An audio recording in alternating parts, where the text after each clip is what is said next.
তো আসসালামু আলাইকুম। আজি আমি উপস্থিত আছোঁ এনেকৈ এখন ঘৰত। গাঁৱলীয়া ঘৰ পৰিৱেশটো চাওক ইমান ধুনীয়া, তথাপিও যদিও গাঁৱলীয়া তথাপিও বিৰাট ধুনীয়া লাগে। আৰু সেই আমাৰ বাৰীৰ ঘৰখনতে এখন বিয়া চলি আছে, বিয়া অনুষ্ঠান চলি আছে। সেই উপলক্ষে আমিও ইয়াত আছোঁ, উপস্থিত আছোঁ। আৰু আপোনালোকে এই পোনে পোনে লৈ যাম ভিতৰৰ দৃশ্যখিনি দেখুৱাই, পোনে পোনে লৈ যাম ভিতৰলৈ। এয়া আছে এখন গাড়ীও আহিছে, মটৰ গাড়ীখন আমি যদি আগলৈ যায় আমি ভিতৰলৈ সোমাই আহিব পাৰিম। আৰু ইয়াৰ চাওক বাহিৰৰ কেনে ধুনীয়া দৃশ্য।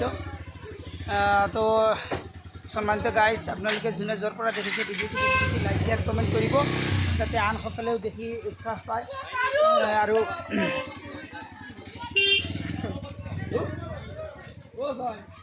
আপোনালোকক চাৰিওফালৰ পৰিৱেশটো দেখুৱাই আছোঁ। গাঁৱলীয়া পৰিৱেশ কিন্তু বিৰাট ভাল লাগি আছে। আৰু সেই উপলক্ষে আমি আজি উপস্থিত হৈছোঁ এই বিয়াঘৰত।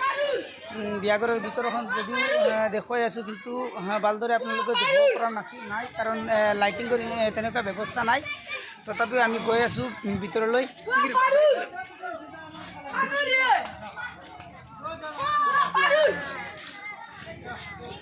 ইয়াৰ ভিতৰৰ দৃশ্য আপোনালোকে দেখিব পাৰিছে। ভিতৰৰ দৃশ্যটো আমোদ লগা দৃশ্য।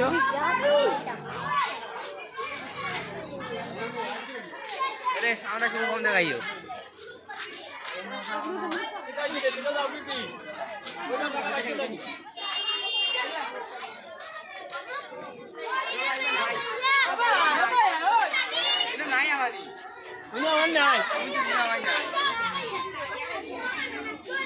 এখানে ফুলিন চালিয়ে দিছি না নাচকটা না মরক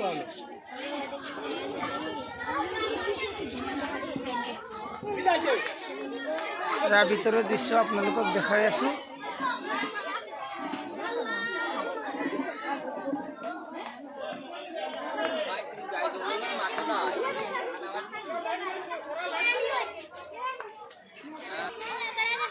আমি ভিতৰৰ ফালে আহিছোঁ আৰু ভিতৰৰ দৃশ্যটো আপোনালোকক দেখাই আছোঁ। এয়া ভিতৰৰ দৃশ্য।